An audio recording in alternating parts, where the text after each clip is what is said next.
மகிமுண்டாகட்டும்.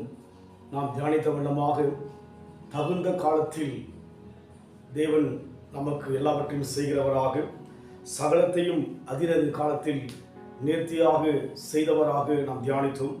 இந்த வரையிலும் கூட லூக்கா எழுதின சுவிசேஷம் 18ஆம் அதிகாரம் 8ஆம் வசனம், சீக்கிரத்திலே அவளுக்கு நியாயம் செய்வார் என்று உங்களுக்கு சொல்லுகிறேன்.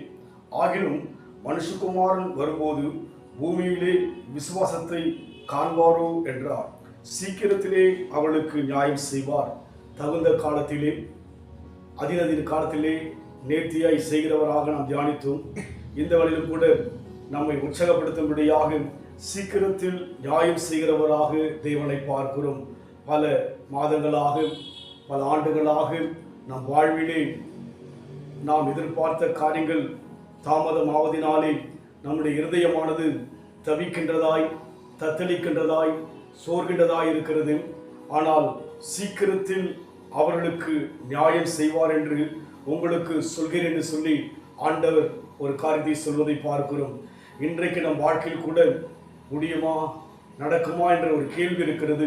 சீக்கிரத்திலே அந்த பிரச்சனைக்கெல்லாம் தீர்வு உண்டு, சீக்கிரத்திலே அந்த தேவையெல்லாம் சந்திக்கப்படும் என்பதிலே நாம் விசுவாசமாக இருப்போம்.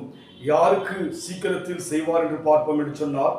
அதே அதிகாரத்திலே வாசிக்கும் போது 7ஆம் வசனம் சொல்லப்படுகிறது, அந்தபடியே தேவன் தம்மை நோக்கி இரவும் பகலும் கூப்பிடுகிறவராகிய தம்மால் தெரிந்து கொள்ளப்பட்டவருடைய விஷயத்தில் நீடிய பொறுமையுள்ளவராயிருந்து அவர்களுக்கு நியாயம் செய்யாமல் இருப்பாரோ என்று இங்கே ஒரு கேள்வியை நாம் பார்க்கிறோம்.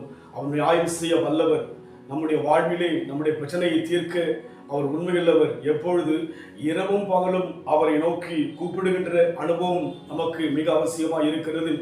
தாவீது வாழ்க்கையில் சொல்கிறார், கர்த்தரை எக்காலத்திலும் ஸ்தோத்திரிப்பேன், அவர் துதி எப்போதும் என் வாயில் இருக்கும் என்று சொல்லி பவுலும் சீலாவும் சிறையிலே பாடி துதிக்கின்றவர்களாக இருந்ததை பார்க்கிறோம். ஷாத்ராக், மேஷாக், ஆபேதுடைய வாழ்க்கையை நாம் பார்த்திருப்போம். அவர்கள் வாழ்க்கையில் கூட அவர்களுக்கு விரோதமாக பாபிலோனும் ராஜாவும் எழுந்த போது கூட அவர்கள் தேவனை தேடுவதிலே கருத்தோடு, கவனத்தோடு, வைராக்கியத்தோடு இருந்தது போல நம் வாழ்க்கையிலே நாம் தேவனை தேடுகின்ற மக்களாக, தேவனை கூப்பிடுகின்ற மக்களாக இருப்போம். காரணம், நாம் தேவனால் தெரிந்து கொள்ளப்பட்ட ஜனம் என்பதை மறந்து போக வேண்டாம். அதனால் சீக்கிரத்திலே நம்முடைய பிரச்சனைக்கெல்லாம் ஒரு தீர்வு உண்டு, பதில் உண்டு, ஒரு நம்பிக்கை வீண் போகாது. அதனால் நம் வாழ்க்கையிலே சோர்ந்து விடாதபடிக்கு தேவனை ஸ்தோத்திரிக்கின்ற மக்களாக நாம் தொடர்ந்து போக நம்ம இப்போ கொடுப்போம். உள்ளான மனிதன் நாளுக்கு நாள் புதிதாக்கப்படுகின்ற நேரம் இது.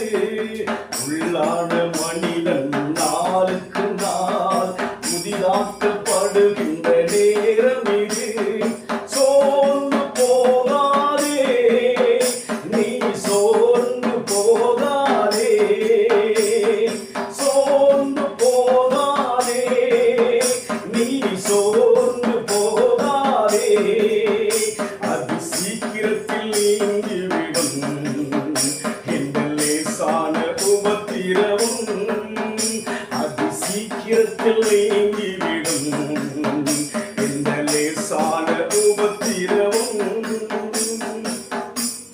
சீக்கிரத்தில் அவளுக்கு நியாயம் செய்வார் என்று உங்களுக்கு சொல்கிறேன். அநீதியான அந்த மனுஷன் அந்த விதவைக்கு நியாயம் செய்வான் என்று சொன்னால், இரவும் பகலும் கூப்பிடுகிற அவரால் தெரிந்து கொள்ளப்பட்ட நமக்கு தேவன் நியாயம் செய்யாமல் இருப்பாரோ?